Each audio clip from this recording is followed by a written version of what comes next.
Wisdom or will the be return to made God. known by her children. Yes, this is true. Speaking of which, Children of Wisdom would have been a great name for this podcast. Hmm. But alas, we're branded. Can't be getting rid of this brand. It's too late. You even made a shirt. I know. Here we go. Dude, where's my shirt? What the heck? Sorry, my wife made it for me. Got to get a wife to get a shirt. Well, that's a price I'm not willing to pay. That's fair enough. That's too steep for my blood. Yes. Too rich. All right, let's kick it off. Mm-hmm. This is our 50th episode. Welcome to a 1 year / 50 episode celebration. James, how you feeling? We did it.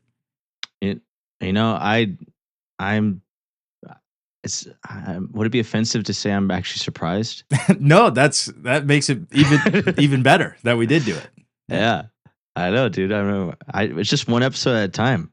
Yeah, I remember you saying something like people don't make it past their 10th episode or something. Third, like there's walls to it. Yeah, or is it third? Third, and then so if you do your third, you're in the top 10%, and then if you do 21, you're in the top 4%.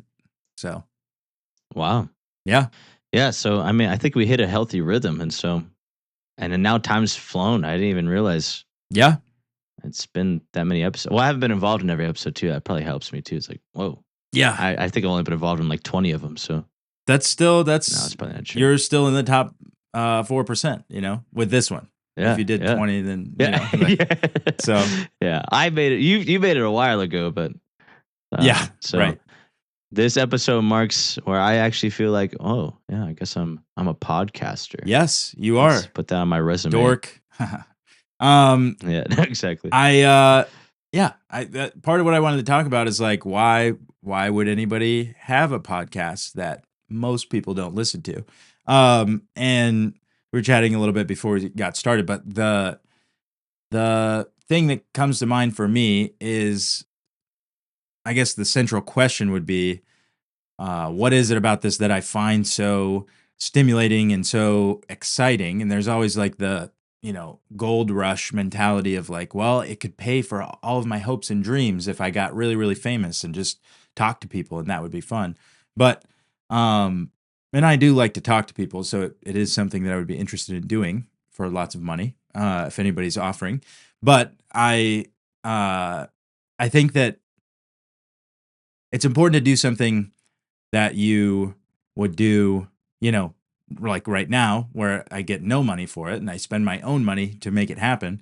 And I'm wondering, like, why do I do that? Why am I interested in this? And so, as I was thinking, I was coming to the conclusion that, like, the things that we talk about aren't interesting or don't seem important to everyone.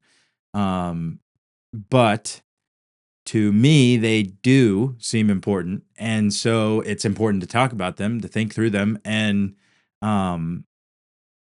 because it's not just about me, but because that's the role that I think I play in my life. And so this podcast is sort of a space where I just get to, talk about the things that are rattling around in my head. And my poor wife doesn't have to listen to me, say all of this stuff. Although she does listen to the podcast, so it's kind of like an extra cruel form of torture that she thought she got rid of double me. But dose. yes, now she has to support me because she's a good wife. But no, so the things that I want to talk about, typically, I mean, over the course of these 50 episodes, it's been like psychology and religion and a little bit of philosophy here and there. And we had a lady on to talk about education. And so there's all of this sort of stuff that is very, I think, practical for life. Like, people go to church or they don't, based on their thoughts on religion or their theology. Philosophy undergirds all of these things. There's a philosophy for literally everything. And so that's a really important thing to get into when you're trying to evaluate things. The first episode we did was thinking about your thinking, metacognition.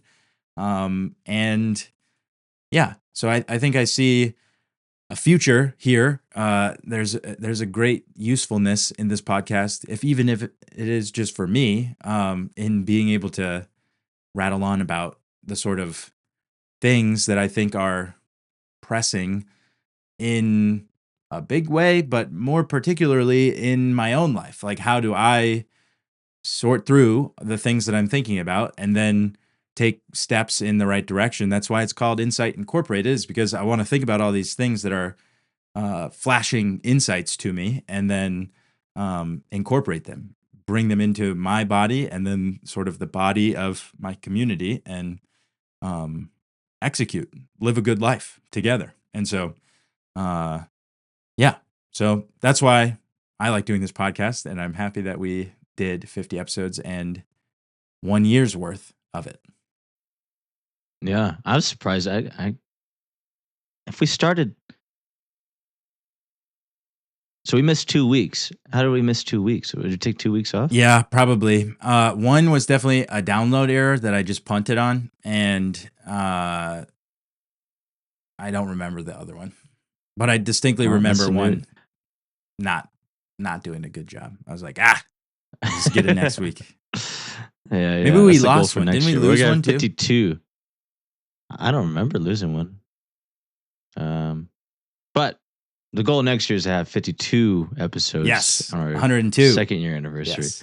Yeah, yeah. Then we can, I'm just trying to address the elephant in the room. Like, oh, it's a 1 year anniversary, but look at 50 episodes. Yes. Yes. What happened? Yeah. Yeah. Well, anyways, I would say, I mean, I like talking a lot. I don't know if obviously that's we've talked a lot. I mean, how many hours do we? I think each episode's like on average an hour and a half, right? Hour 45, and Yeah, so probably at least an average of that. we've probably got over like 20, 30 hours of talking, which is, you know, not everyone is capable of doing that. I think we've. I'd like to think I am either naturally or divinely. I think naturally, and sometimes there's divine inspiration. Uh, Talking, and so I will note. I have noticed. I'm going to note that um, I've definitely grown a lot in speechcraft, I guess is the technical term. I've noticed a lot. Even the approach that I've taken in terms of uh, I'm in a walk of life where I'm teaching, and so I get paid to talk all day there too, for the most part. I have a teaching opportunity coming up to give a sermon, and I've had one previously. And I even noticed I took mental note when I gave a sermon. I don't remember when that was, but how much it was a lot of like doing what I do here. Whereas when I first started out, when we first started this episode, I was trying to like do, make a teaching and come in and bring all the notes, and very note heavy and scholastic, I guess, didactic, I think would probably be the better way to put it. But I think in the last, was whenever I went to Prescott, it was around the Dostoevsky episode, I think, uh, that I feel like there's a pivot in my own mentality of just wanting to be natural and spontaneous, um, and I think there's more eureka moments that come from that, rather than me like trying to plan out and calculate, where it's like I want to manufacture the eureka moment or something. Or maybe I had a eureka moment while I'm planning, and now I'm going to go share the eureka moment. But then it's like one step removed. So it's like not organic and lacks the vibrancy of on the spot, like actually discovering and free flow. And it's kind of scary to show up and not know what to talk about, but then to just trust that um, God can. I feel like there's more of a divine breathing upon in those moments, where it's kind of like recklessly abandoning to wherever we go in conversation, wherever the conversation leads, but um, having a natural ebb and flow of ideas. And there's times I remember some episodes where when we didn't have a plan, it's like we start on a thing, but it's you feel the where are we going with this, and you can't really catch the wave, but then eventually kind of finally catch the wave, and then go, but the first hour is like, okay, wait, what the heck are we talking about? Like, Yeah. who would want to listen to this at this point? But then it comes out and we discover a gem or something. And I find a lot of the conversations we have, I continue thinking about it, mulling over it, and um, it comes into conversation in my daily living, even like teaching with the kids and stuff too. Just um, there's been a lot of conversations that through the refinement of conversation to actually have my ideas brought, like to express it, but then to have it interacted with, um, has further cemented convictions and further helped me to clarify what my thoughts truly are on a matter, and to have my own thoughts on a matter rather than um, either neglecting. I think that's the thing. Like I feel as though I was in a place before doing this podcast where I was mostly just neglecting my thought life in terms of, um, which is funny because I was going to college when we started. I I think I just bailed pretty much at that point around that same time, but um, where I wasn't really having my ideas on display for someone else to see.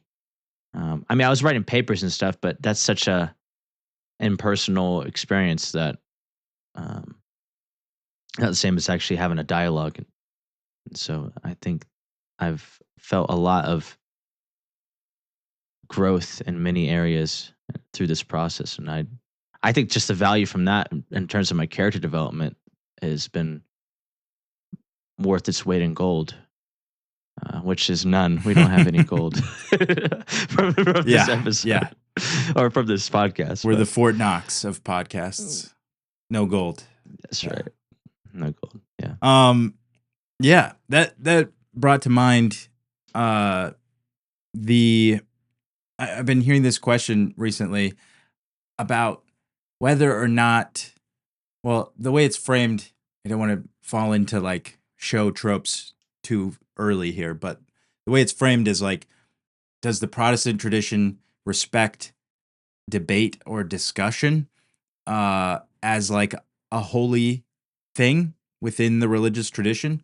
Because the people that I've been hearing it from are, I think, Catholic and Jewish, maybe those two sort of denominations or flavors. And like the Midrash is all debate about the text, and that's sort of like a holy pursuit of God. And the Catholics, according to the one person that I was hearing this from, they do still have a pretty good, healthy tradition of doing that. It might not be necessarily incorporated directly into the church because of the Pope or whatever, but there's a lot of discussion about how to live these things out sort of on the local level. And one of the things that I really like about having a podcast is being able to talk about things with people who are willing to talk about them. It's sort of like a consent form, do you want to come on my podcast and talk about this stuff? And so there's a part of the interviews that are sort of like talking about something that somebody's already interested in. That's easy enough, less combative, less debatey. I don't even know if debate is the right word for the phrase I've been hearing, but just like discussion of ideas and practices and like, how do we actually do this? And you see a lot of people that want to consume content that sort of thinks through why it is that you do the tradition that you're a part of, but there's less people or less of an appetite for uh, is the thing that you already agree is the most important thing debatable in any type of way. Those things tend to get shut down. Nobody wants to question axioms, and so that's like, I'll grant that. Of course, you don't want to question an axiom. It's what you're building your thing on, so it's very important to make sure that it's stable. And then I would say, so we should be questioning it constantly to make sure that it's stable. But the other approach to that, and the more natural approach to that, would just be, don't mess with it.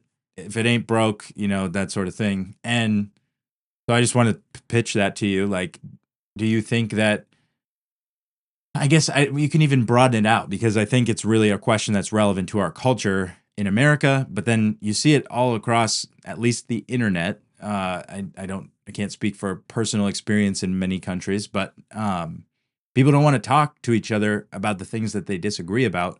But those are precisely the things that I think we need to be talking about. So why is that, and what can we do about it? Why is it that people don't want to talk about it? Yeah. Or Or are so unable to do that. Because I feel like I don't know. I guess is maybe they just had wars and killed each other about it before, and we don't do that anymore. So it's like more tension. yeah, I hate when I do this where it's like I was just reading That's okay. uh You read books. yeah.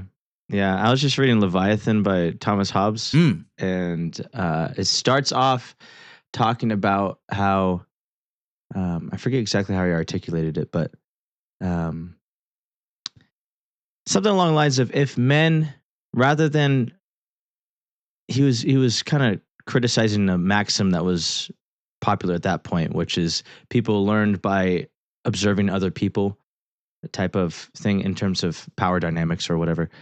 But he was saying if you would just examine yourself and learn from your like examination of yourself on the basis of uh, a trust in humanity that, and not in terms of deeds, but in terms of motives, that when you examine yourself and examine your own motives, you can learn about humanity at large because you can have somewhat of a trust that we all humans have similar motivations and similar aspirations. Like it's kind of like a faith in humanity type of thing. And so with that, to trust that other people are driven by similar motivations, maybe a motivation for security, motivation for well-being. Um, but and then the ways that they try to go about that is different than yours, or maybe even misaligned. But um, so I think in I feel like there's a lack of that. I feel like the examined life is not one that's really being lived by and large. I don't think it really ever has been by and large ever lived. I don't think everybody, uh, not to sound elitist, but I don't think it's very common for people to truly examine deeply into the nature and principles of things. Um, but I think it's even fewer than, I don't know. I don't want to make broad Yeah, generalities. And I was gonna press you on that because like I don't know.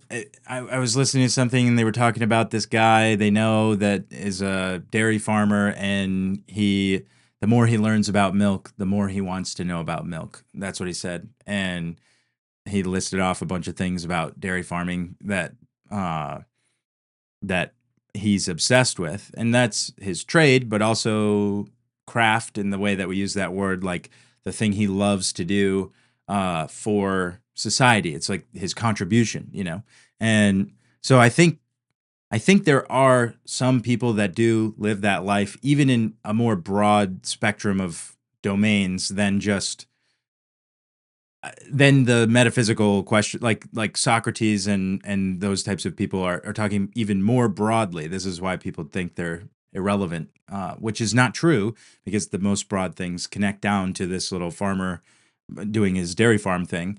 Um, but maybe he doesn't like to read Thomas Hobbes, let's say, and so that doesn't necessarily uh, count for what you're saying. You're saying like people that sort of maybe go with the flow of things, like a sort of non-initiating type of person, you know, like they don't take their surroundings into account. They don't, because this guy, it's not like anybody's forcing him to be a dairy farmer. He could be anything, but he's falling in love with it. You see what I'm saying? So there is an examination of like, yeah, I freaking love this stuff, you know, and it's just milk. Like, I don't care. I don't drink regular milk mostly. So, mhm. I don't know. I feel like I just wanted to push back. I don't know if you have a counter or if that steers you in a different direction. Well, I think the sentiment I'm trying to get to is kind of that thought. where evidence of a small mind, let's say, and is its inability to entertain an idea that is contrary to their deep-seated convictions, Yeah. unable to even examine a contradictory thing, or else they don't have the emotional intelligence even to handle such a thing.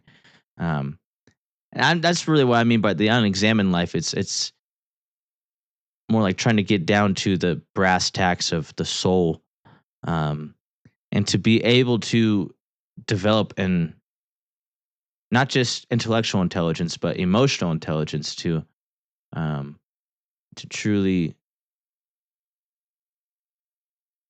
be able to um, interact with things that are outside of their domain, outside of their status quo, um, and also to be able to handle the frustrations that come with interacting with people who think much differently than you or contradict you. To be able to handle contradiction in a way that is peaceful, to maintain peace, and to be able to actually find the words to express what they truly are feeling and get to the principle of the matter. And um, this level of dialogue, that level of discussion. Yeah. That's what I was trying to get at. The reason why I think it's not happening by and large is because of um, it takes patience. It takes time to hear someone out. Yeah, that's a really good Um, point. There's a natural inertia that sort of contributes to this. My brain always goes to like, you know, the man is what we used to call it, the deep state, the dark and shadowy, the principalities is the way the Bible would put it, that are trying to coerce you into this smallness. They're trying to small your mind so that you can't do these things. And but the fact that there's an inertia sort of naturally in all types of ways across everybody's life also contributes to this. So there's a natural component where you need to do something about this, but there's also a supernatural component, of something outside of you that is desirous of you remaining the same as you are, like quantifiable, you're uh, commodifiable, all of these things that I think in my mm, conspiratorial way. But yeah, I've been thinking about thoughtlessness recently. Daniel Garner, I don't know. I think his episode will be out after this one, but he is he wrote about it, I think, in Belonging Again, his book about belonging again. And thoughtlessness is not an indicator of IQ, right? So it's not, you're not saying like these are just dummies and if they could just like learn something, read a book, then maybe we would have a better world. But there is a component of like atrophy to that. It made me think of a tweet that I just did. It was a Charlie Munger account that I follow, that just like reposts things that he wrote. And it says, "It isn't foredestined that you have to be this way, but you will tend to be this way if you don't think about it." And I said, thoughtlessness is not IQ related. It's the atrophy of the will. And I think mhm. that, well, Nietzsche came up before we started recording. I think that that's one of the things I agree the most with him about. And maybe I'm just interpreting him in my own way. I'm sure that I'm doing that. Um, but the way that I interpret him is sort of trying to attack the roots of our thoughtlessness, the things that we let slip by because we say, whatever, like the passage about thinking, like I think. Well, hold on. Who is I? Like, how do you even know where you're starting with that sentence? And then what do you mean by think? Like, aren't you just regurgitating all the things that came before you? How do you know that you're not doing that? Even if you're trying to like piece together your thoughts out of the group of them, whatever. So I just think that Nietzsche's trying to attack those things for a reason, like a really good, beneficial, fruitful sort of reason, that isn't just to bother people, right? It isn't just to deconstruct everything and like, fight the power and we're just going to tear it all down to the studs. Well, like you don't know what the studs are, so you don't know where to build load bearing walls in your society. Like those are important things to figure out. And so, yes, thoughtlessness is not because you're stupid. It's because of this inertia and this like lethargy. I don't want to say lazy because then it's like that's a really insulting word. I feel like Yeah. when people hear it, but there is an element Yeah. of like you got to get into the fight. You got to participate here. Yeah. It's a demanding to examine. I've been thinking about the word worthwhile. Hmm. Like this thing is worth taking a while with, or spending a lot of time with. It's worth the while. Um, what are worthwhile endeavors? And I spent a little while on YouTube Shorts. That's not really worthwhile. That's not worth that while, Yeah. you know. But to examine, principles of things and trying to get to the root of even your own motivations, your own senses, your own sensibilities. Like why do I sense that I feel this way, and what is the phenomenon that has evoked this imagination or evoked this sensation in me. And even that takes a lot of time, let alone thinking about things beyond yourself. Um, and so I think that's what I mean by unexamined. It's obviously not my thing. That's what Plato said. The unexamined life is, I forget exactly how he said it, but to examine, to truly examine the weighty things, and to examine is also to like to pick up a thing and really inspect it. Some of these things are really heavy to pick up and look under. A lot of people are rather just like, I'd rather just sit on top of the rock and scroll on my phone. Yeah.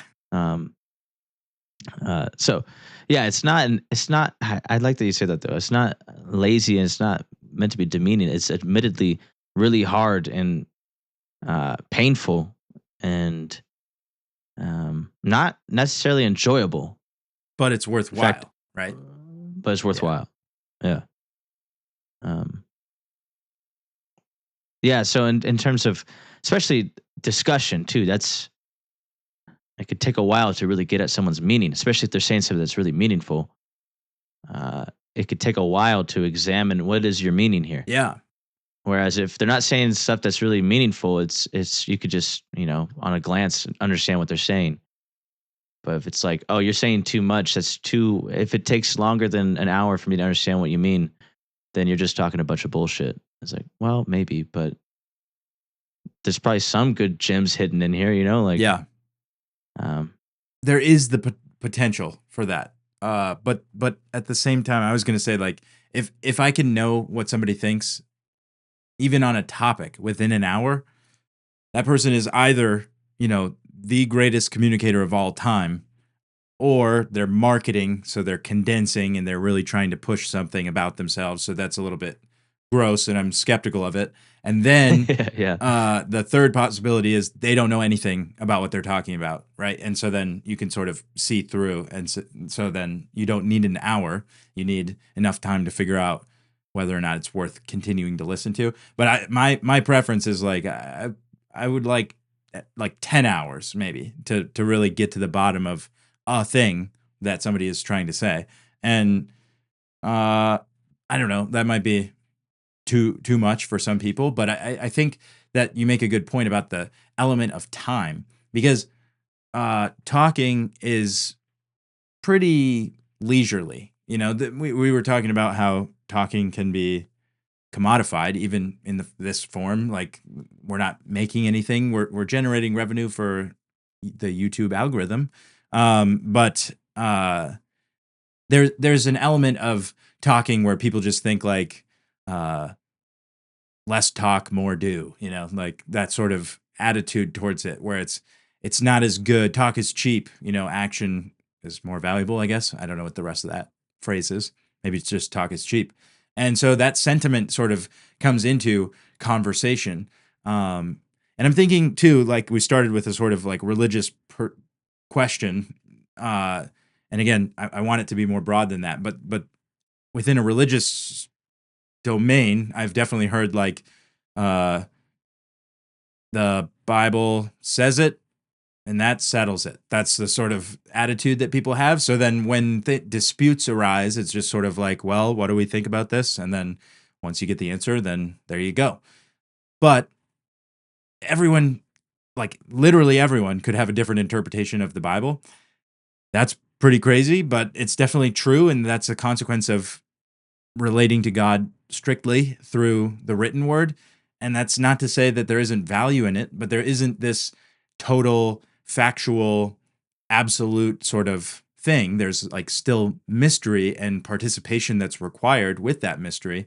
And so when it comes to even just relationship with any person, this is true. Mystery is relational. You must participate with the mystery of the other person in order to actually be present with them. And when I say that, I'm saying to actually encounter them, behold them, and then vice versa. Like you need to present yourself as clearly as you can with your clunky words and language that can't capture everything that you're thinking and feeling. And then you try to hone in on the mystery of whatever it is. Like if it's just the other person, you're talking about their day, their problems, their thoughts, their ideas, or if it's something between you, something that you're working on. There's lots of possibilities through relationship, obviously, but I think that's why it's such a pressing issue to me. And one of the reasons I started the podcast, because like I don't know who to talk to about these things, and not to pat you on the back too much, but like you're one of the friends in my life that I know I can talk to about anything, and not just like hard stuff in my life, but like literally anything. And you'll be like, oh yeah, I read this book about it. Or what? I've never heard that before, but let's talk about it. You don't shut me down for wanting or needing to talk about things that I'm dealing with, thinking through. So that willingness to like linger with the other person, be present in whatever it is that is going on, I think that's essential. And it's not like words, because there is an element of we're communicating, talking verbally, but the mystery is like, what is Ian getting at? That's like, Yeah. like, what's his point? But beyond that, like, why is this interesting to Ian? Like there's a depth to the relationship that goes beyond just the words that I'm using. Yeah. Well, and then even the worthwhileness, it comes from the fact that of your soul, like I know your soul is, um, I mean, infinitely valuable. I mean, that's the whole thing. Not just your soul. This is the thing about every human being. And if someone is willing to bare their soul, or actually express what they truly think, um, the worth is inherent. Whereas I think a lot of expressions, um, it's not necessarily a soul bearing expression. It's more of a utilitarian or um, mm, constrained by necessity. I think a lot of interactions in terms of intercourse, like dialogue, by and large, are normally due because of the way that a circumstance necessitates and constrains the interaction. Whereas when you can actually have a free time of quality time, I think that's what even denotes quality time, is that you can spend it on more worthwhile topics or matters or issues, or with somebody, and someone's actually the scenario actually grants the luxury to, we'll talk about rich matters, luxurious matters, not just necessity. Whereas if I'm at work, it's like, okay, well, I need to get this thing done. Okay, can you help me get the printer? Like that. I feel like a lot of those interactions, the menial interactions, that's happened in a lot of the speech is constrained by necessity, especially by schedule too. But to actually have free time and, um, for someone to be willing to invest themselves into a conversation, um, in my opinion, that those are, doesn't matter who it is, it's worthwhile. Yeah. Um, Even though it's hard, that's an expression of faith, I think too. Like, um, where sometimes people just start going off and it's just like, oh my gosh, this is a waste of my time. But to still linger and then be pleasantly, I mean, it's happened countless times in my life where just pleasantly surprised by the hobo that I'm talking to. And I think he's just spouting off about nonsense, which he is and sometimes, but for him to actually finally have someone to be able to talk to, and then he does share a gem or shares an experience he had, which impacts me, where I'm like, whoa, that's inspiring to hear that. And, Yeah. Um, that play, I live for that, so that's also why I like podcasting with you, especially, um, because that is a beautiful aspect and dynamic to our relationship. Um, but in conversations in general, because I think I do have that faith in humanity that if there's a time allotted to where someone can actually put down the mask and bare their heart for a second, no matter how messy that expression is, I think that's worthwhile. And if they're trying to convey some type of meaning from the heart, even though it may be hard to grasp, like I'm willing to try to do my best to hear them out or yeah, see what they have to say. I think that one of the insights that I really appreciated from this year was with my interview with Kyle Rice. I don't know if it actually made it into the episode. Might have just been talking with him, but I think it was I tried to make it the first question.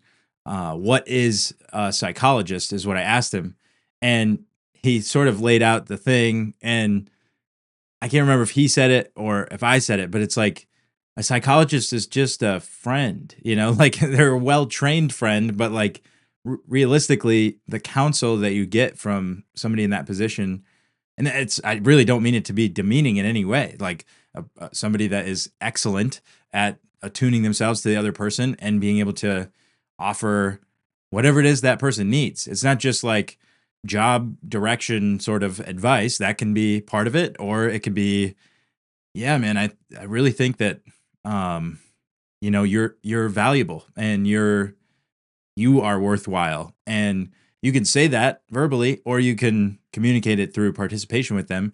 And there's the odd part of like money changing hands for with the Yeah. psychologist, but like I think our culture is a place where everything has been professionalized, and you have that issue where people need these things more than maybe they even have access to them. And I'm talking Mm. about friends.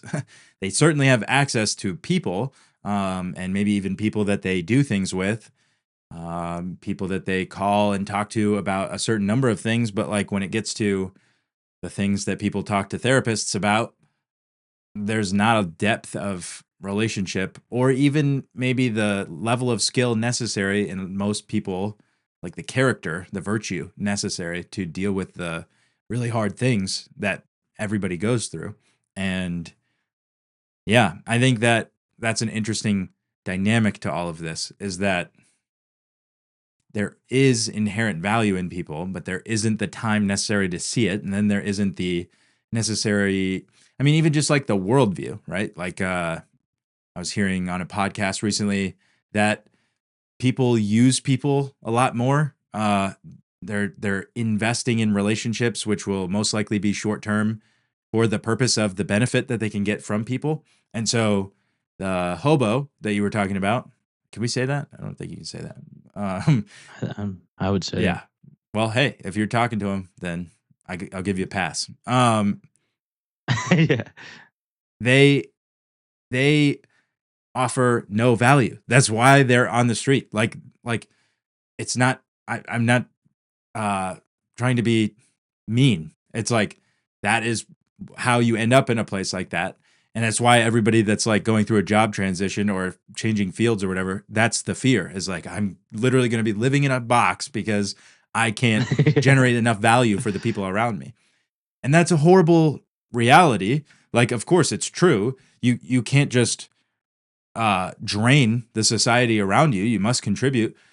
That's not that bad though. Like to meet that requirement, that the social, relational, more specifically, dynamic of this is that you you need to have relationships. And I think in large part these people on the street are dealing with problems that other people can't or don't want to recognize that they could deal with themselves, specifically like drugs and alcohol. That's sort of one of those things where it's like, oh, maybe it's just maybe like you have drinking friends and you don't have real friends, and then you stop drinking, oh, and all those friends go away. Like that's pretty common.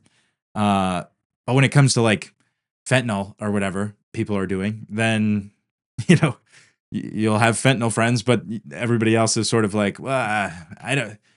I'm not like you. I don't want to be like that. And you never get to the real issues of like what is making somebody choose this. There is an element of your soul that is participating in this lifestyle that's broken, clearly, because the results are what they are. But just to say, like, I think everybody just needs more friends, and the friends are the ones that are willing to hold this space, the cognitive dissonance of like, wow, I had no idea you felt that way about X politician or whatever hot button issue that makes everybody shut down. Oh, no way, you can't think that about that. That's unacceptable. Like, why? Like, why is that? I think I would have to guess that it's because the quality of these friendships, relationships, is not substantial enough to withstand the issue, the real, like, just real life. Yeah. Well, I think even just the the persona and the mentality that is being it's exacted upon the right way, utilized, acted on. The mentality of the person who would normally shut down as such a and such a thing. I think it's because of a inherited mentality, a frame of mind that they have put on, a certain persona they put on that is just it's not conducive to real life, nor is it conducive to healthy living.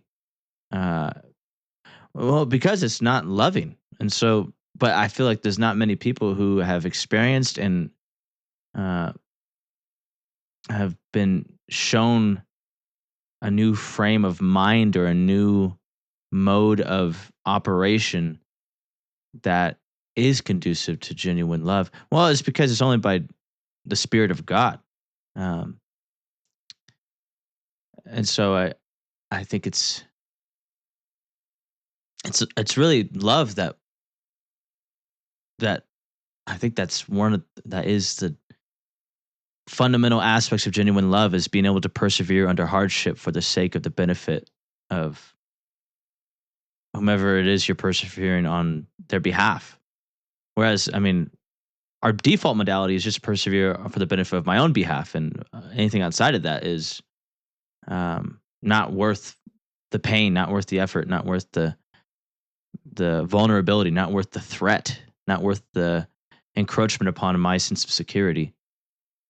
And so, if you're threatening my sense of security, you can just step off. Mm. Whereas, I think it's genuine love to be like, you're still very valuable to me, and even though right now you're threatening my sense of security, uh, I'm going to endure this because I genuinely care about you. Yeah, that's really uh, intriguing to me that people they have really strong reactions to things, often in the negative, that are new and Yeah. different and challenge their security in any way, and that makes sense. But I'm just like I'm sort of wondering, why are we so raw? Because there's an element of thoughtlessness that encroaches upon the value of friendship. Like, oh yeah, whatever, I'll just get some new friends, or I don't need any friends, or people they don't think these things because it's thoughtless. They just live them out. Like, oh, I don't have any friends. Okay, well, now what? And then either your life falls apart externally in a material way, or internally, and you have some psychiatric help to try to get through the day. But like, you, if you're not focused on it, if you're not thinking about it, then that seems like an easy place to end up. But I'm wondering, like, why people are so raw. They're sensitive to that encroachment in a way that maybe, well, I don't know, Jesus was killed by his friends. So he didn't exhibit any of this sensitivity, let's say. uh Hmm. he was sensitive to people, but not in the way that I'm saying, like emotionally. Wow, like, what are you doing? He was very secure. And I think that goes back to what you're Yeah. saying about like, it's God. I always shy away from like claiming the absolute truth is found in Christianity, not because I don't necessarily think that, but just like, uh It's a bold statement. it is a bold statement. That could be part of it too. I guess the way I would put it is like, well, I was just listening to a guy. talk about how um, he was a Christian, had a whole life story of like ups and downs of being a part of Christian churches, and then and he had uh, type 2 treatment resistant bipolar disorder, and so there was special difficulties that he had in participating with certain charismatic groups because it really felt like he was a part of it when he was in the hypomania phase, and I think a little bit like didn't feel like a part of it when he was more depressive, and um, so that was his journey. But then through a series of events, he sort of got turned on to a more physical, embodied, sort of practical Buddhism, and went that way and did a pilgrimage up a mountain to a Buddhist monk, and it was good and it was nice. And the guy, like, he was expecting some form of like direction from this guy. I guess that was what that guy did. And his direction was, you should go home and be a good American and be a good Christian. And uh, so that's what the guy did. And there was some story I can't really remember right now, but some phenomenal interaction with Jesus at that point, and it all kind of snapped together, and that was his conversion story. So, like, that journey for him was the benefit of a lot of practices, and it wasn't the whole truth and nothing but the truth, but it was like his journey. You can't take it away from him and Hmm. say, no, that's bad and that doesn't count because it's not the love of God. But like, the love of God is experienced by this man in his ascent up the Buddhist mountain. It's God's Yeah. mountain, is what I'm trying to say, I guess, you know? Yeah. Well, and that's why I think maybe I didn't. I think the words I chose was the Spirit of God. Yeah, yeah. You weren't doing it either. I was trying to make that distinction for myself. Yeah. Because I think that the Spirit of God is a real thing. So I actually feel that security, and hopefully I can emulate that in the way that I live my life. You know, that's like my goal as far as faith. Like, I want to have enough faith in the love of God the Father uh, to live my life on balance. I don't need to be worried about what is coming at me, or like, to some extent, even what I've done. You know, like when I screw up, that happens. Like, I don't need to be worried about, oh no, like it's all on me. There's something more stable that undergirds reality. Like, reality is built on top of him, and so I can be confident in that. And not only that, but he's benevolent towards me, you know, personally. And that is the thing that I think you were talking about, and I just wanted to maybe elaborate that a little bit, because like, I don't know, this is Insight Incorporated. It's non-Christian. We don't have the ichthus on our logo. It's the yin yang, because I think that that's a valid symbol of God. Um, and I can argue with people about that if they want to. But my point is, like, I just think that there's we don't need to be syncretists or pluralists in a certain sense, but we do need to be able to like recognize the face of Jesus in the homeless man on the side of the road that you get to talk to, you know, and like participate in the life of God and the Spirit, with the Spirit of God, uh, in a way that I think there are certain barriers to entry, but like, even just this topic we're talking about, discussion, you know, like, well, we can discuss all we want within our denomination, or we can discuss all we want within mainline denomination. Well, we can have conversations with Catholics, but we all know they're a little out there. And then where do you draw the line? Like, I would say, just don't draw any lines. Put the pen down. You know, start talking to people and loving them and trying to participate in that way.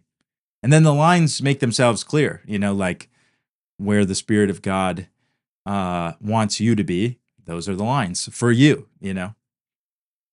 When we're talking about in terms of people having or not having friends in psychology, I was thinking, I was reading through Second Chronicles over Christmas break, and I finished Second Chronicles, but it's talking about Hezekiah, and it's when Sennacherib, that whole thing where I think as the Assyrians were about to take over this, they're taking over all the non-world, and then they're about to destroy little Judah. Um, but there's a whole story there. But at the end, Hezekiah is like encouraging his people because they're under threat, and there's a very terrifying thing for them. And he says, "Be strong and courageous. Do not fear or be dismayed because of the king of Assyria, nor because of all the horde that is with him. For the one with us is greater than the one with him. With him is only an arm of flesh, but with us is the Lord our God to help us and to fight our battles." And the people relied on the words of Hezekiah, king of Judah. And that really stood out to me. The people relied on his words. It's because Hezekiah spoke reliable words. And I was just thinking about that concept of reliable words. And even it's akin to that story when Jesus said something that was provocative and all of his disciples walked away. And then the 12, he turns to the 12 and he asks them, like, "Are you also going to leave me?" And Peter says, "Where are we going to go? For only you have the words of life." Um, just how important words are. And to have God, Jesus, he says that my word is spirit. To have the spirit of God and his words um, spoken into your heart, into your life, into your mind, into your mentality, and embraced by you to shape your mentality, shape your um, persona and personality and identity, to stake your identity upon reliable words, upon reliable ideas, truly ironclad, secure words. That's fascinating. It fascinates me. So even when we're talking about the podcast realm, um, I do believe words are the most important phenomenon. What would I don't even know how what word to use to describe. Words are just super important. That's all I'm trying to say. And so uh, I desire to be someone who speaks reliable words, and I pray to God that um, well, I'm a vessel of His words, and I point people to um, rely upon the words of God, and I also reiterate words of God, and I implement God's word as much as best of my ability. And when it's brought to my attention that my mentality is not informed by God's word, but rather my own fancy or maybe someone else's words that um, are contrary to what is truly reliable, who is truly reliable, um, then I change my mind. And Mm. that's and that happens. I receive this correction in many different ways, not even just through reading, but even especially through discussion. Yeah. And to seek counsel, to be counseled.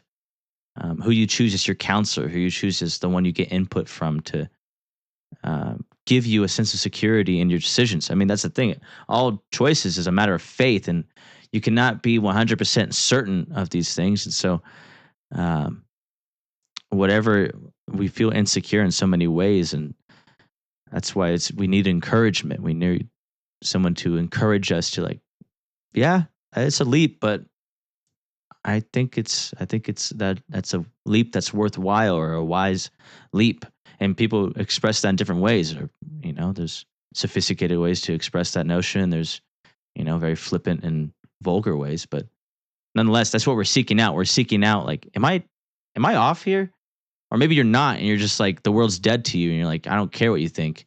In which case, I think it Yeah. says that the fool isolates himself and rages against all sound judgment. So that's Proverbs 18:1. The reason why I memorized that is because I'm prone to rage and then isolate myself and don't want to hear what Yeah. anyone has to say about anything. And then I get coaxed out of my cage, and I'm very volatile. And thankfully, that hasn't happened in a while. I like to think I'm growing in that, but Yeah. Well, it's not very straightforward. Uh, who it is that you take yourself to for counsel, and it's it's messy and painful in a lot of situations. And so I like it, I'm not selling it here, obviously. Um, but it is essential at the same time. And so it's not like you just have to keep going to the same people that are messy and painful all the time. Sometimes that can be a good pain, like surgery or something like that. But other times it's just, oh, wow, that was not a helpful reaction to my soul bearing, And uh, I just read a book by Henry Nouwen. I can't remember what it's called, but it's about the Eucharist, and it's beautiful. Just in the way that most Nouwen books are, just a meditation on the Eucharist, and talks a lot about this thing that is how we participate with the body of Christ, like Jesus himself. And I was thinking, I actually wonder about, okay, I'm thinking two things. So this Nouwen thing, I'll get back to it. But because he's a Catholic, I was thinking about the Pope and the office of Pope when you were talking about like the words of God and interacting with him. There was a line in this book by Nouwen about people playing that role. And that's sort of like the verses about a whole, like the people of God becoming a holy priesthood, and a priesthood of the believers, a priesthood to all nations, going back to Abraham. Um, and so what a priest is somebody that intermediates between God and man, and not in a bad way, just in a sort of extension of God kind of way, like direct access to God through this other person. And so the office of Pope is interesting for Protestants. Were protesting the Pope, and I don't generally think too hard about it, but I was just thinking, oh yeah, I wonder if that's why there might be a sense of incarnation that really lies at the heart of Catholicism, because the Pope is somebody that is that he's like the high priest or some form of that in Christian culture, Catholic culture, and he's just a guy, the guy from Chicago. He's a Cubs fan or whatever. Like, just he's eaten at the same restaurants I have in Chicago, and enjoyed it, or didn't tip the waitress enough, or whatever.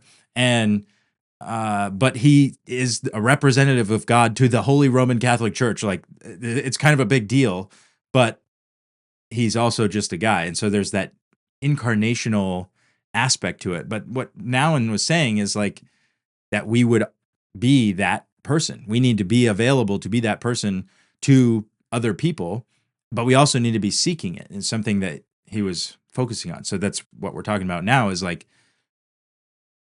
you got to be you, and that is a certain set of burdens. And then other people have their own burdens. But then we also need to participate with one another in this sort of benevolent, loving way in order for it to sort of work, like, I don't know, Jordan Peterson he invested a lot of time in like art conferences and stuff. And there's some benefit to that. But in reality, you're dealing with sin, This is sort of the purview of the Pope, the religious sector of this whole, global economy, is the fact that people are people, and they do bad stuff on purpose. They do bad stuff on accident, and nobody wants it done to them. And threat of force seems to be the only way that we can navigate this. But the alternative that Jesus proposes, that almost everyone respects, is a form of radical giving of oneself to heal, right? To participate like in the salvation that comes from Jesus. And so that's what I was thinking of when you were talking, just like Nouwen's insistence on each one of us being that representative of God is really, really important. And also, it's sort of the ideal. I think that it's actually the purpose of people in our own different ways. And some people swear, some people don't, some people drink, some people don't, some people wear funny clothes, some people wear serious clothes, some people are obsessed with their job, and some people don't have a job. And there's all these different dividing lines where we can be like, well, those people don't matter, or those people are wrong. And I think it's really that's not the way that we get to represent God. That's the way we want to, is be like, well, this is what God is saying to you. And it rhymes a lot with what I was thinking about you.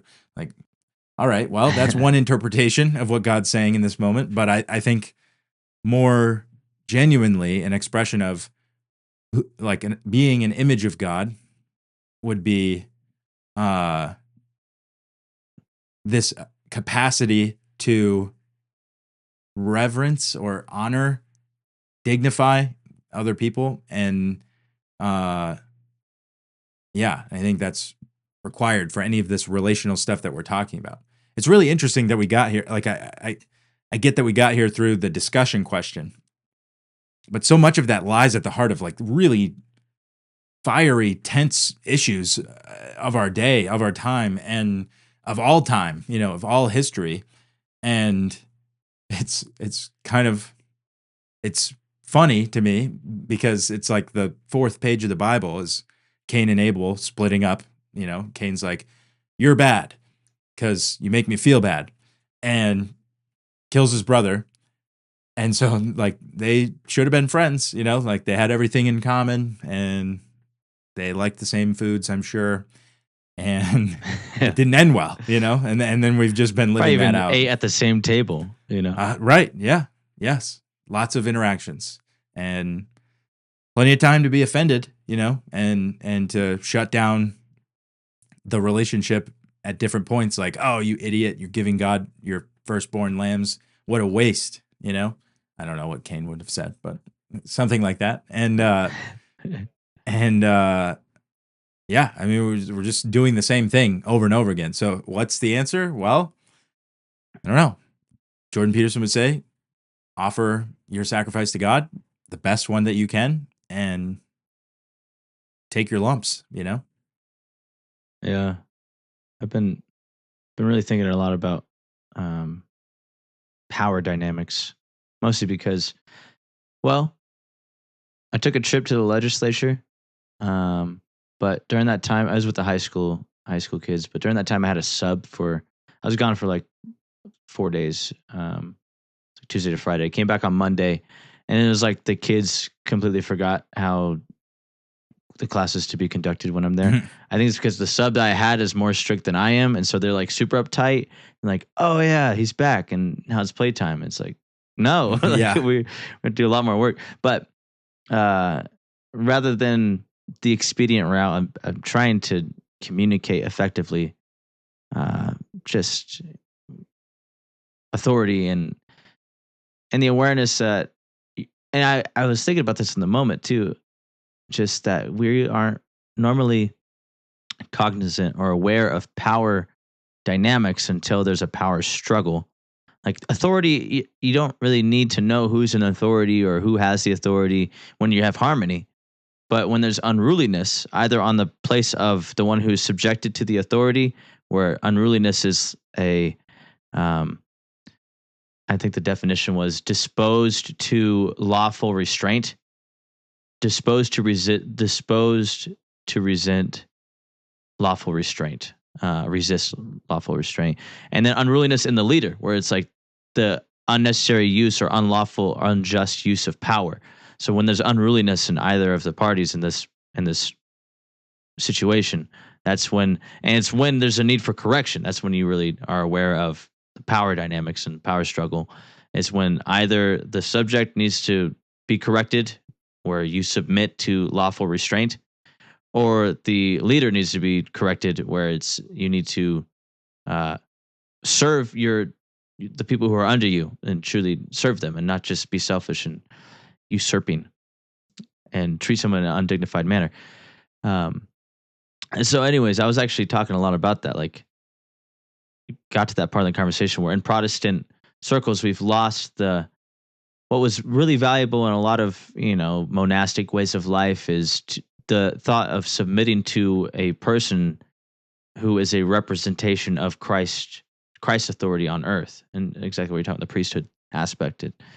Um, and led me into thinking about uh, the American way as well of rebellion, and not is because of tyranny. They reason why the leader needed to be corrected, but there's a lack of correction. So we actually read the Declaration of Independence. I realized also through fumbling my way about these things that these kids knew very little about our country and our values. And so it's been a good way to leverage. And what started with a rant, a lot of even that's what I was saying. I feel as though I've grown a lot in my ability to think on my toes and to articulate myself and think fluently. Um, but I've been realizing the importance of, I think it's in Ephesians. I think it's all throughout the New Testament. This whole thought of submitting one to another. Um, and that's what I was trying to tell the kids. I'm not just saying you need to submit to me. I also need to submit to you. That's a beautiful. That's where harmony happens. Where I defer to you, but you also defer to me, and you're willing to subject yourself to me, and I'm willing to subject myself to you. So even see that's the whole Trinity. The Son is subject to the Father, but also the Father is gives deference to the Son. And I'm sure there's some type of heresy I just fell into in that articulation of it, but uh, that's my meaning. You can be annoying if you want to and crucify me on that front, but what I'm trying to get at is this thought of submission, of radical submission, to submit yourself to somebody, and also to be willing to have someone submit to you, like to bear that responsibility, to be responsible for somebody. That's the whole discipleship thing. Like I'm being discipled, but also I'm discipling somebody and they're seeking counsel from me, which is a terrifying thing if you are of sound mind, unless you're a psychopath and you're like power hungry and a narcissist and Machiavellian, which I think a lot of people, we all have those tendencies. I think that's just part of the flesh. We all have Machiavellian tendencies and narcissistic tendencies. When those tendencies dominate personality, that's when we call them a narcissist. But we all have a narcissistic bent. We all have a Machiavellian bent, psychopathic even, um, in some varying ways. Or maybe it's just me and I'm crazy. Yeah, not me. But I don't know what you're talking about. No. But anyways, this thought of submitting and subjecting, to be subjected to somebody and someone subjected to you, and equal subjection somehow, if there's this esteeming of each other as higher than themselves, and this model we see in Christ and what his teaching is, and the solution to it is to subject yourself, to submission. But that's a dangerous word. Yeah, we brought up Nietzsche earlier. Radical. But I think in the procession of time after he identified the death of God, he identified it with sort of a warning, like, we've killed him and we'll never get the blood off our hands. We're going to suffer these consequences. Like, how do you reanimate God? And I don't know. There's a part of me that thinks there's a natural way that these things go, yin yang, where the balance just kind of finds itself. When you kill God, then things fall apart. And then when he decides to revivify himself, then things start to stabilize back into some coherent order. And there's another part of me that's like, I think attached to some maps of meaning sort of way of,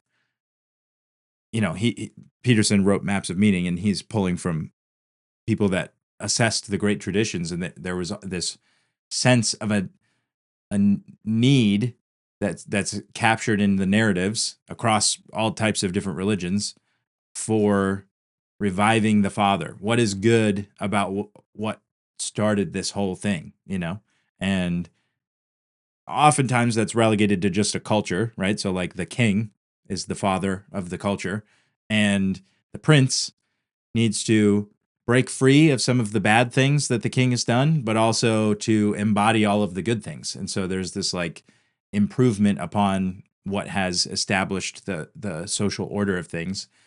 But if we're to read scripture, like Hebrew scripture appropriately, I think that Jesus being the King of Kings is sort of an indicator of like the role that he plays in the universe, that he is the one who is, well, I mean, even we believe he's not dead. You know, there's an element of him that doesn't need to be revivified. This is why the Christian rebuttal is God is not dead.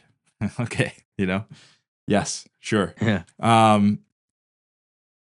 That is a irrelevant point to make in a culture that thinks that God is dead. You know, like God is dead to the culture, and so uh, what is our window back into participating with this reality beyond reality? You know,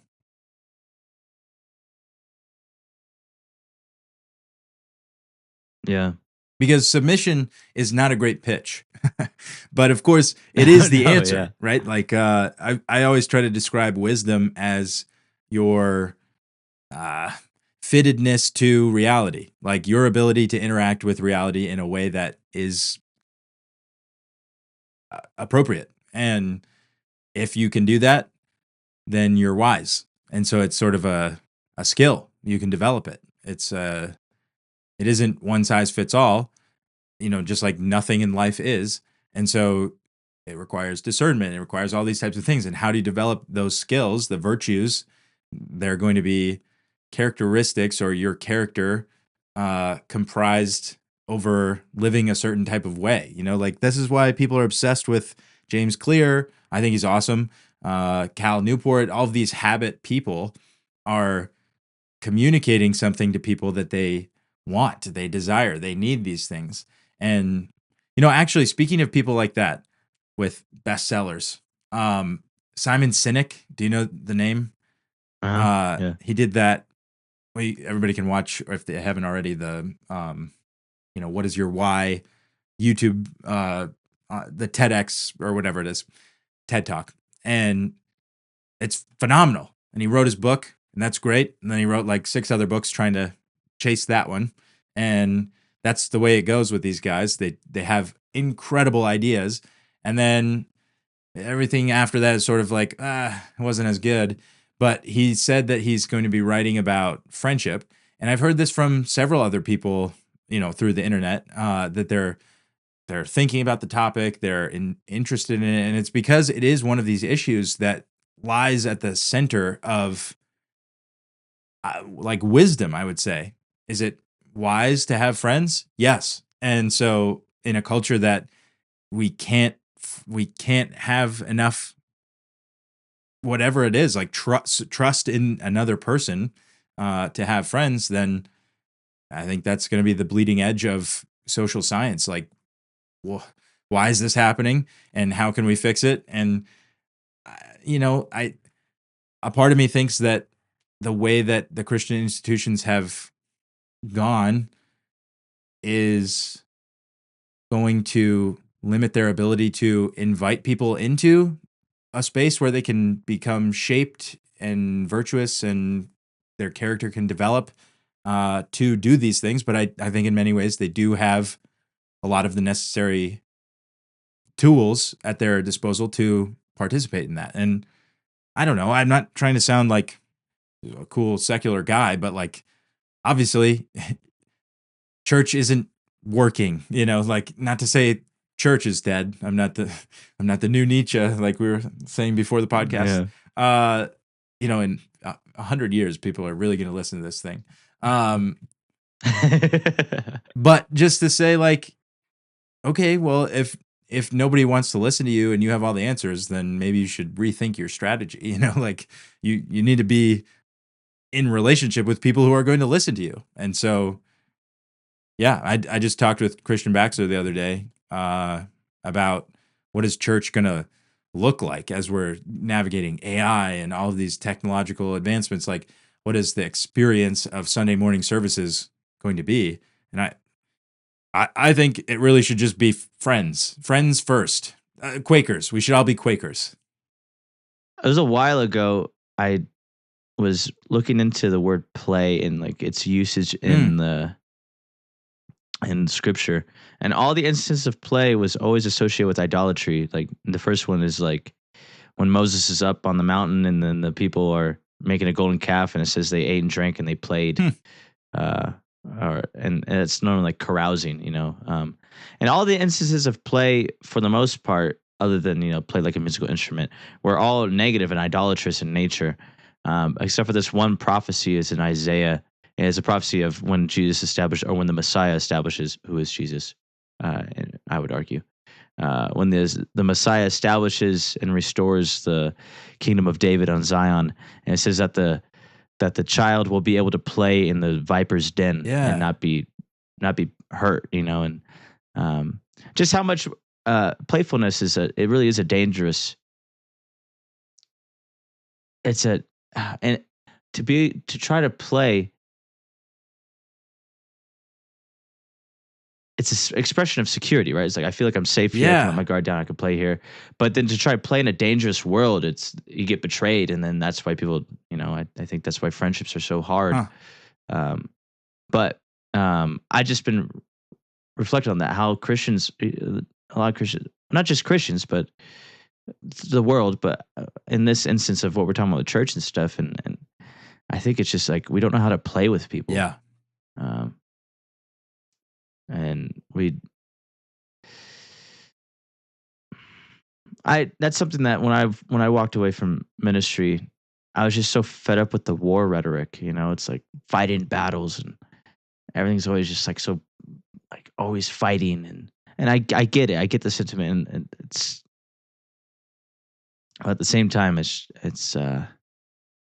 that's why I was thinking I was like I don't want to have my whole life just caught up in skirmishes and wars and um obviously we're called to fight the good fight of faith and run the race and labor like a good soldier. But I think when you hyper focus on these exhortations, uh, it can give you. I've recognized that my way of thinking has been heavily shaped by Pascal. I was reading Ponce the other Yeah. day, and I realized that his whole entire thing is all about contradiction. Like Mm. starts one thing, but then the contradictory thing, and all of it is just contradicting himself constantly, or even contradicting assertions. And I realized I didn't realize until just recently that that really did have such a major impact in my way of thinking, and um, constantly going through the contradictions and recognizing that um, I don't know. That's just the nature of the beast. I think it's just you need to be contradicted, and because if you settle on one thing, it's much more than just that. Or Yeah, well, play is the growth edge. Like you can you can only enjoy playing when there's an element of contradiction, right? People talk about uh, that if you just are trying to win, if it's just a power dynamic, then if that's like the most fundamental thing, then playing is actually stupid. For like let's say Josh Allen, he can't win a Super Bowl because he's playing against really good players like Patrick Mahomes, who can win all the Super Bowls because somehow he keeps getting there and winning the game. So awesome, good for Patrick Mahomes. Power dynamic, he's doing great at the top level. But why does anybody else play in the league with him? Because he's the best one. And so they want to like it's not just about like status, like, oh, if I could beat him, then I would be powerful. That's an aspect of it. But also, how could you enjoy stepping down a level? Like I've been playing hockey with my brother and he's way, way, way, way better than me. He's 16 and it's really annoying, but he's incredible. And so it's lots of fun to play with him. But there it needs to be fun for everybody. So we play like beer league. It's not even a league. It's just like pickup hockey, and it's super late at night. And I was really bad. Now I've improved to where I'm like not the worst player and definitely not the best player. And so being in the middle there is interesting. Uh, but the growth edge for me is there on Thursday nights. Thursday morning is the retired guys, and there's like 2 or 3 police officers that play, and they have the night shift, so they're getting off work and they come play in the morning. And there's, like I'm saying, 2 or 3 people that are like working age males, and then everybody else is 60 plus. And so the disparity there is I'm actually one of the better players, and most of the competition is non-existent. There is no contradiction to my ability to play hockey. And so I don't get any better playing on Thursday mornings. But I do improve when I play on Thursday nights because I'm mostly playing against people that are better than me, have more experience, etc. And so my desire to win doesn't change. So I love playing Thursday morning and winning, and I love playing Thursday night even though I lose because I'm getting something actually more valuable than just some stupid, like I had more goals against a 65-year-old goalie. That doesn't count for as much because it's not as valuable, you know? And obviously like the whole status thing is playing a role in this, and it's not a perfect analogy, but I really think that play is something that I've been talking about a lot with other people than you. So I'm glad that we got here, and I feel dumb that it took this long to get here, but all of what we're talking about is our inability to play with one another, and even recognizing like play as sort of As a virtue? yeah, I was going to say divine. So yes, virtuous and and not silly, right? That's definitely a huge thing that goes with play, but then also just not like a waste of time. There's a huge element of value to be found in play, and even just like I was trying to say something like play is natural, play is biologically essential, something like that, where it's like so foundational to the way that we are. And we think of it as like a process of growing. But then what? You're just done? Like whenever you know, put your Barbies down or stop playing video games or whatever the mark is in your life, like because people will argue, I mean, maybe not about this, but people talk about like the extended adolescence of our culture where people never actually grow up, and you got 50-year-olds that are just playing golf and drinking beer and hanging out with their buddies, and they don't actually contribute to society in a meaningful way. I'm sure they do fine economically. That's exactly what people are looking for at corporations. Uh, but the ideal person is someone that can participate in the community, and you can't do that unless you bring to it an attitude of play.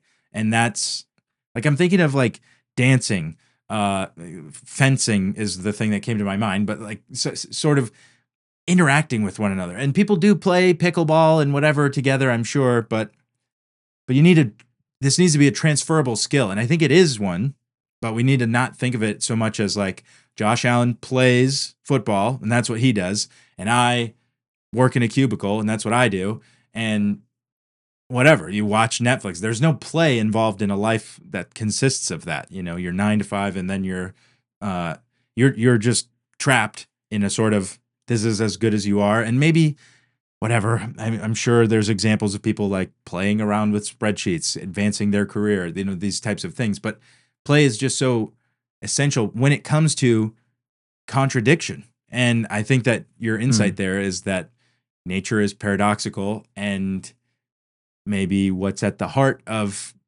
creation, the world, life itself is paradoxical.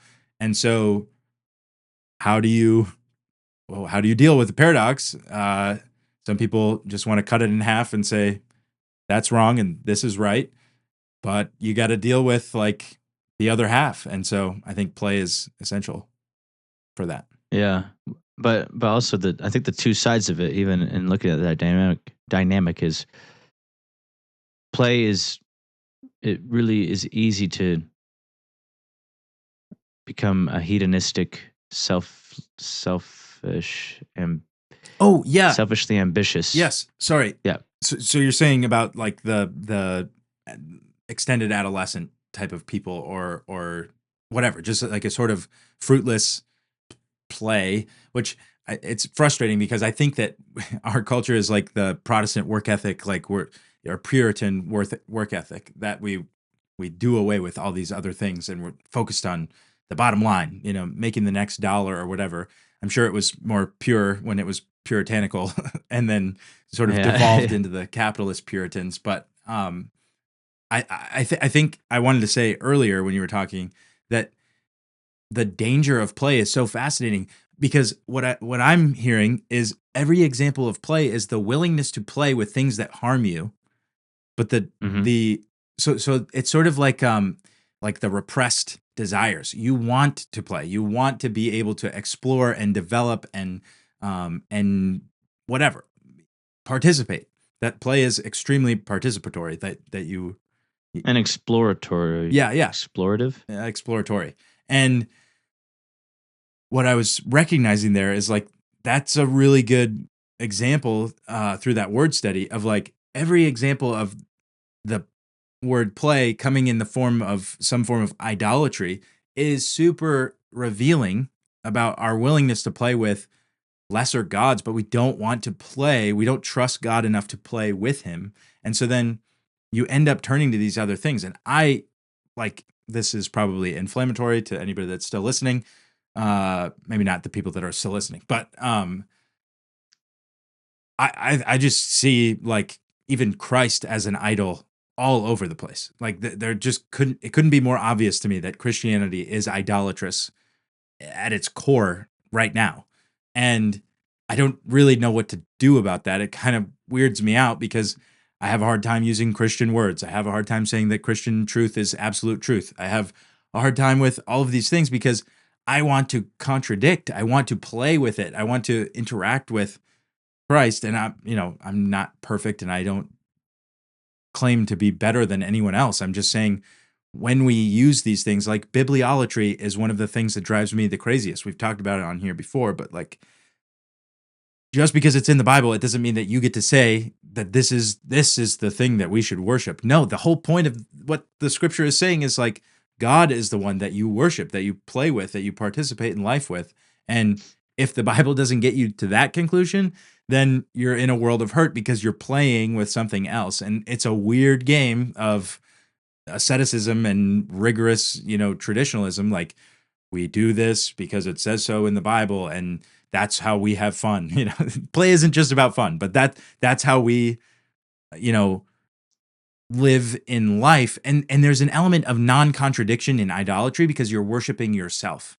And so this contradictory, paradoxical lens for play is super fascinating. Like you can play with yourself, but you're sort of contradicting your own self in that way, where it's like, can I do this? Can I do this? It's not fun to just walk around on a sidewalk. I mean, that's not a game. But if you hop across the lines, then okay, I can do that. And then hop a whole square. Like you try to navigate the world in a way that's a little bit more adventurous or difficult. And when you're worshiping yourself, you say, this is all there is to it. Like what I am is what you get, and that's the best thing that you could get. And that's always what idolatry has been is, like whatever. Placing yourself on the throne of your heart is one Christian way of saying it. But you're essentially saying, I will honor this thing because I want to. And the whole story is God wants to get to the point where you can play and be safe, where the universe is a perfectly safe place for you to exist. And it's a long story of trying to get people to trust that again from when that trust was broken. Yeah. Yeah, and the two sides is I think the pleasure that is derived from play, that becoming so intoxicating and blinding that you become self-word aiming inward. Um, but to play in a way where you're actually benefiting or deriving enjoyment from benefiting somebody else, like having that Yeah. that side of the, if you go too far where it's like I just want to be gratified. I don't really want Hmm. anyone other than myself to be benefited from this experience. I primarily, the reason why I'm doing this is because I primarily benefit, and I don't really care how you feel about that. That's one extreme. But then the other side, maybe not extreme. Maybe I'm not trying to set out a dichotomy, but the other side of it is when you start to try to strive for the benefit of others, you inevitably come across a serpent, and the serpent bites you. Then you're like, okay, well, I'm never gonna. It's dangerous out there. I'm not gonna go out out there either. Uh, and I think that's even maybe even a interesting diagnosis to asceticism. It's like I know I'm not supposed to live to just benefit myself, but the world is evil and wicked and not safe, and so I'm gonna be somewhere in between where I'm not gonna be engaged with the world because there's vipers dens out there, and I don't want to put my metal in things that are a trifle or are at best a trifle, at worst uh, wicked. But I also don't want to just live for myself and the pleasing of myself because I know that's not right. And so where do I go from here? But I think there's like a cowardice to the lack of desiring to play with and benefit other people in your play, because you're never going to get wind up hurt. And then it's like I don't want to play with anybody ever again. Then, or maybe I will only play with people that meet at this place, or I only got to go to that playground. I'm not willing to go to any other playground anymore. Yeah. Um, Yeah, and I mean that's the beautiful thing about that passage. It's in Isaiah, right? Where about Mhm. the child playing and the snake will not bite him. Uh it's sort of an odd image, even just to say what you were saying about like the like play.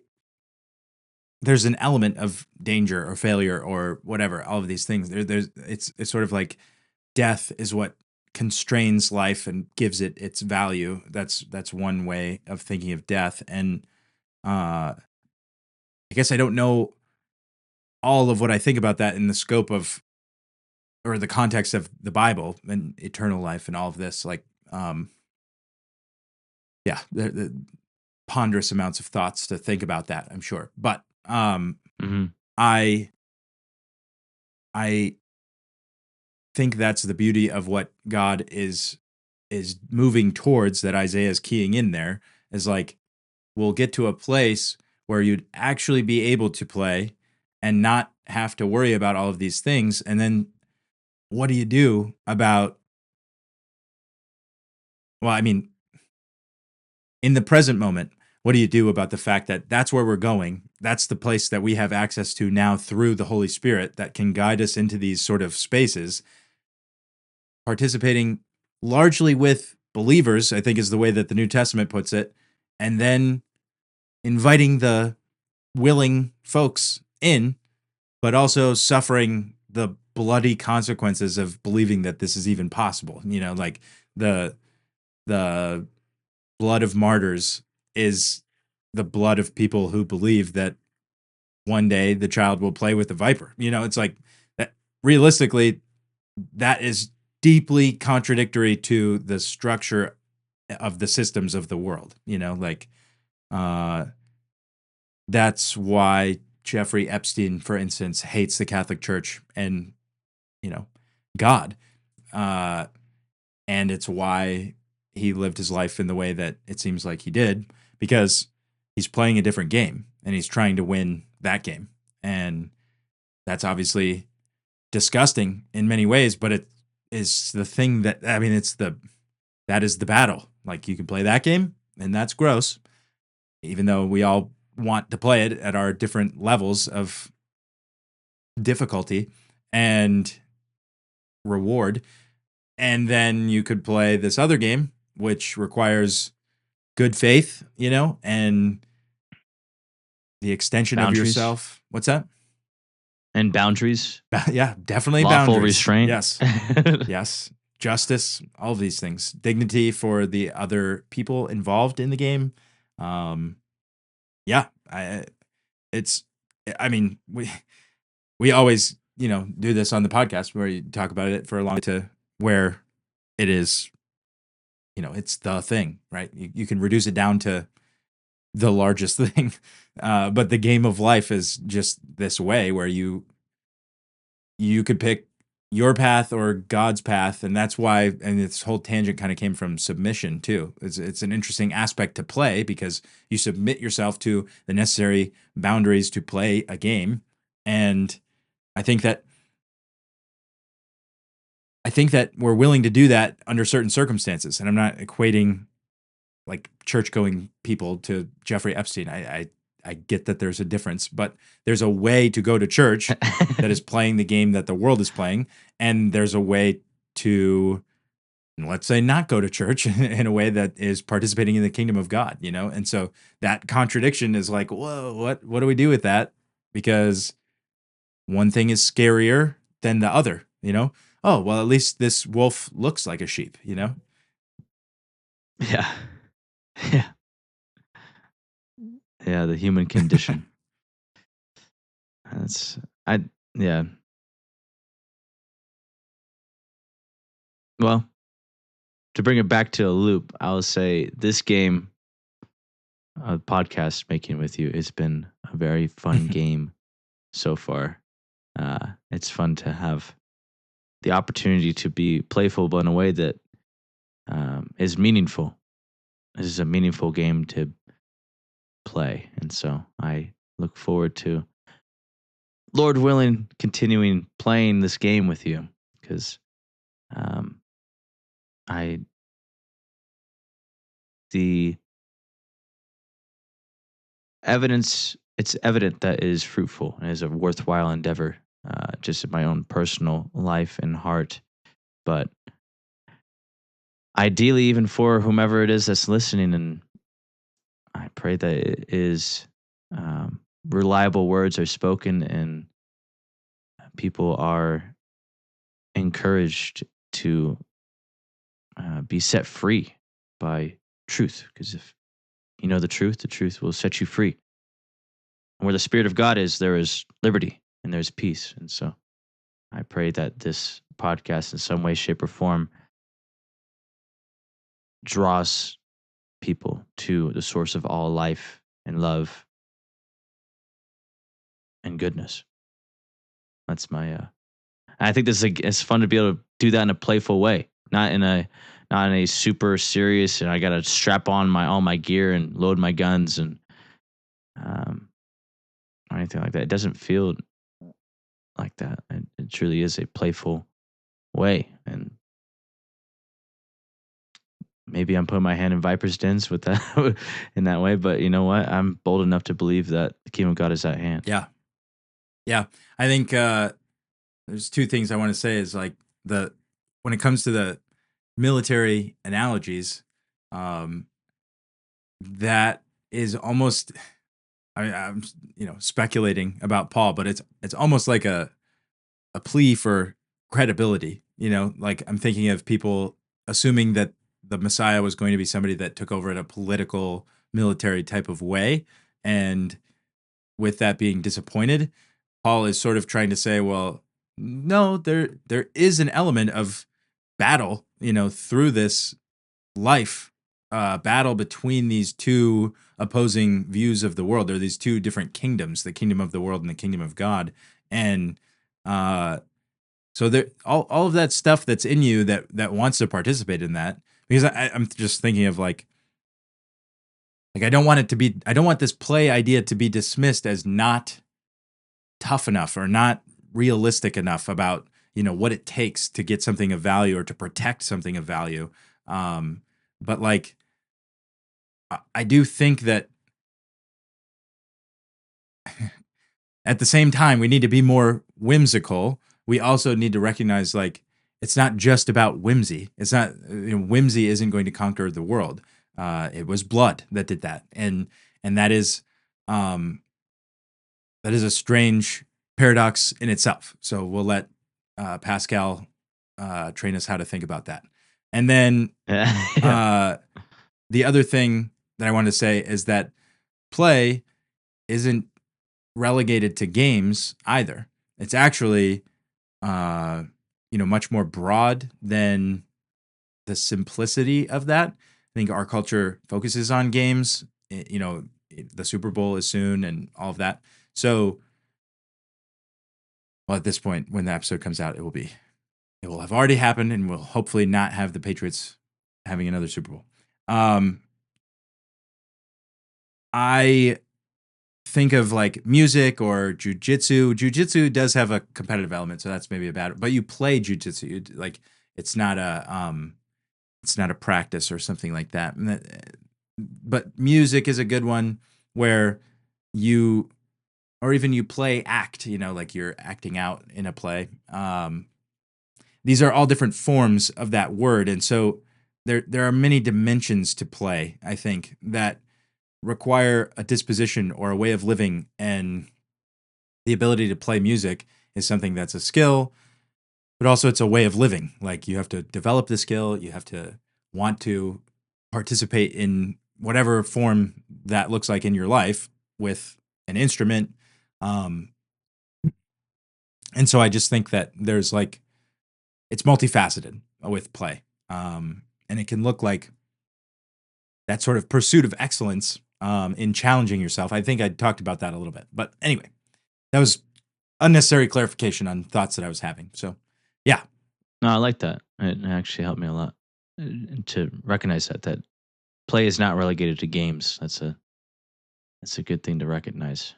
Yeah. Well, Yeah. this isn't a game. This is our friendship. And so I think that was helpful in what you said to close. I've also appreciated it, and I'm glad to bring home episode 50 to a close. Thanks, James. I appreciate it. Thank you. Till next time.